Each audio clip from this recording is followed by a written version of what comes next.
దానిపోయే మగాళ్ళందరూ నన్నే చూస్తున్నారు. అదోలా చాలా ఇబ్బందిగా అనిపిస్తుంది. అయ్యో అత్తగారు, వాళ్ళందరినీ తప్పుగా అనుకోకండి.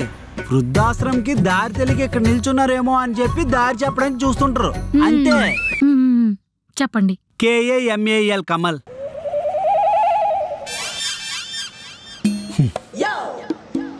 తర్వాత ఏంటి బాబు?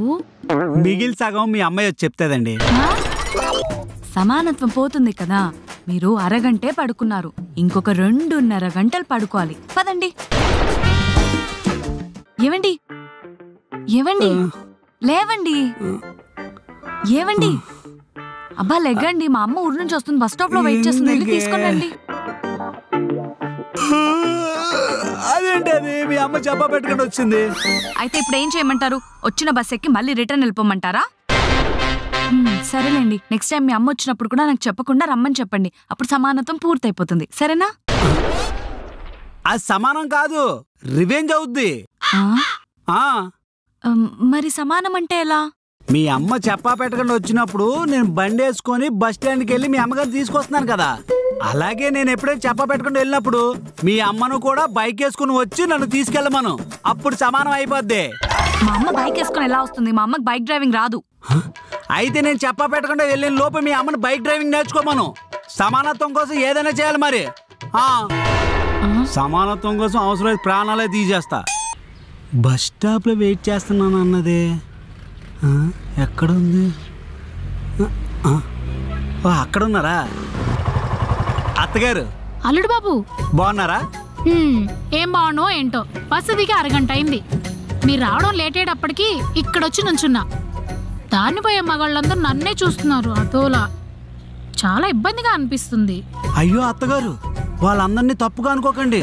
వృద్ధాశ్రమంకి దారి తెలియక ఇక్కడ నిల్చున్నారేమో అని చెప్పి దారి చెప్పడానికి చూస్తుంటారు అంతే.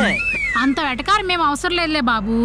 మొన్న ఫంక్షన్ లో అంజు నేను పక్కపక్కనే నిలబడితే మాడపడి అంజుయ అంజుకి చెల్లెల్లా ఉన్నావంది తెలుసా? ఎవరు? ఆ కప్ప ముఖం ఆవిడేనా? అనుకున్నా. మిమ్మల్ని చెల్లిలా కాదు కూతురులా ఉన్నారనుకున్నా పట్టించుకోకండి. ఆవిడికి సైట్ ఉంది. 2 అడుగుల దూరంలో మొసలున్న చేప అనుకొని వండుకొని తిందామని సంకలో పెట్టుకుని వెళ్ళిపోద్ది. సర్లే బాబు, బండిది. అత్తగారు, అటో కాలు ఇటో కాలు వేసుకొని సమానంగా కూర్చోండి, సరేనా? అత్తగారు, మా ఊరు వచ్చినప్పుడు నేను మీ బ్యాగ్ మోస్తున్నా. రేపు పొద్దున్న నేను మీ ఊరు వచ్చినప్పుడు నా బ్యాగ్ మీరు మోయాలా. సమానత్వం. అమ్మా వచ్చేసావా?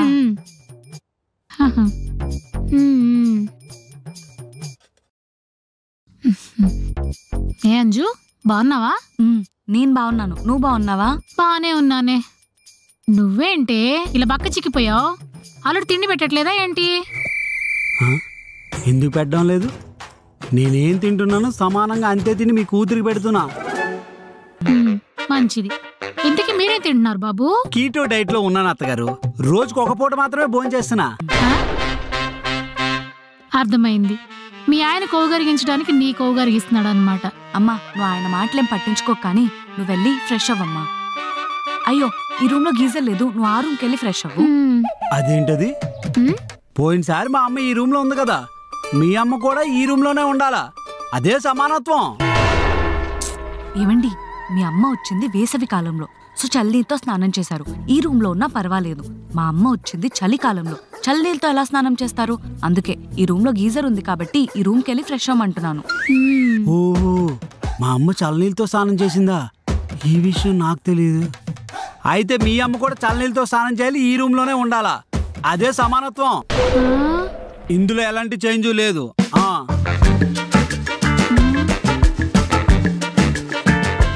ఇది సమానత్వం కాదు, సాడిజమే. అంజు, అంజు, అంజు. ఎందుకు అత్తగారు ఏదో ఆంబోత్ తరిగినట్టు అలా పరిగెడుతున్నారు? అంజు బయటికి వెళ్ళింది, 1 గంట అవుద్ది రావడానికి. సరే అల్లుడు, కొంచెం వైఫై పాస్వర్డ్ చెప్పు. చెప్తా గాని ఎందుకంటే అంత కంగారు పడుతున్నారు? ఏం లేదు అల్లుడు, మా అన్నయ్య గారు అమ్మాయి నయగ్రా వాటర్ ఫాల్స్ దగ్గరికి వెళ్ళింది. ఇంకా 15 నిమిషాలు అక్కడే ఉంటుందంట. వీడియో కాల్ చేస్తే మొత్తం చూపిస్తానంది. నా ఫోన్లోనేమో సిగ్నల్ సరిగా రావడం లేదు, అందుకే వైఫై కనెక్ట్ చేసుకుందామని. ఓహో, సరే చెప్తా రాసుకోండి. చెప్పండి. KAMAL కమల్.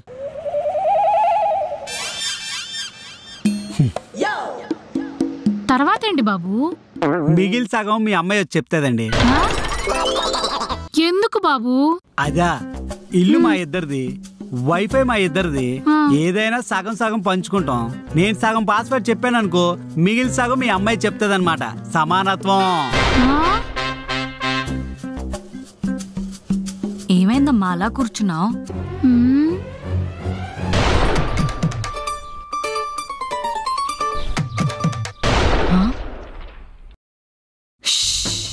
ఒసే బుర్రలేందానా, ఆ సగం సగం గాడు సగం వాడి పేరు చెప్పుకున్నప్పుడు ఇంకొక సగం నా పేరే ఉంటుంది కదా, ఆ మాత్రం ఆలోచన లేదా నీకు?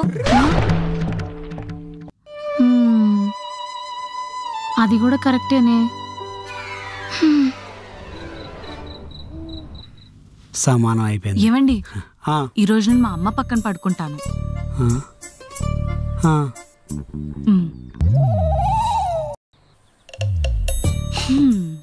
ఏంటమ్మా ఇక్కడికి వచ్చావు? మీ ఆయన దగ్గర పడుకోలేదా? లేదమ్మా, ఇవాళ సరదాగా నీతో కబుర్లు చెప్తూ పడుకుందామని ఇక్కడికి వచ్చా. ఏంటి ఇంకా ఊర్లో సంగతులు? ఏముందే, అందరు బానే ఉన్నారు, అన్ని బానే ఉన్నాయి. అంజు, నువ్వు ఆ రూమ్ లో వెళ్ళి పడుకో, నేను మీ అమ్మగారి దగ్గర పడుకుంటా. ఎందుకు బాబు అలాగా? సమానత్వం అమ్మా. ఈ సగం రాత్రి నేను నీ దగ్గర పడుకున్నాను కదా, ఇంకొక సగం రాత్రి ఆయన నీ దగ్గర పడుకుంటారు. సమానత్వం. కరెక్ట్. ఓసిని సమానత్వం సంతకెళ్ళా?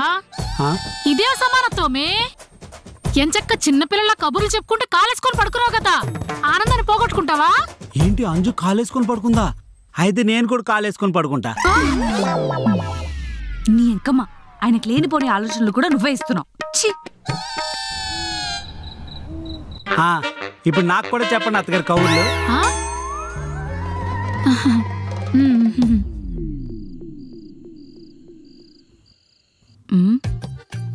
అరగంట అయ్యింది, ఈ పాటికి ఆ సమానత్వం గడు పరిగెత్తుకుంటూ రావాలే.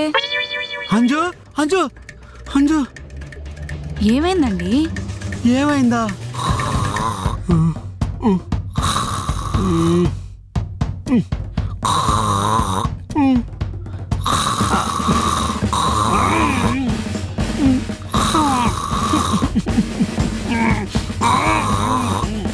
మీ అమ్మ గురక పెడుతుందా, గూడ్స్ ట్రైన్ నడుపుతుందా? ఆ సౌండ్లేంటే బాబు, నేను అక్కడ పడుకోలేను, నేను ఇక్కడే పడుకుంటా. అదెలా కుదురుతుంది? సమానత్వం పోతుంది కదా. మీరు అరగంటే పడుకున్నారు, ఇంకొక 2.5 గంటలు పడుకోవాలి. పదండి.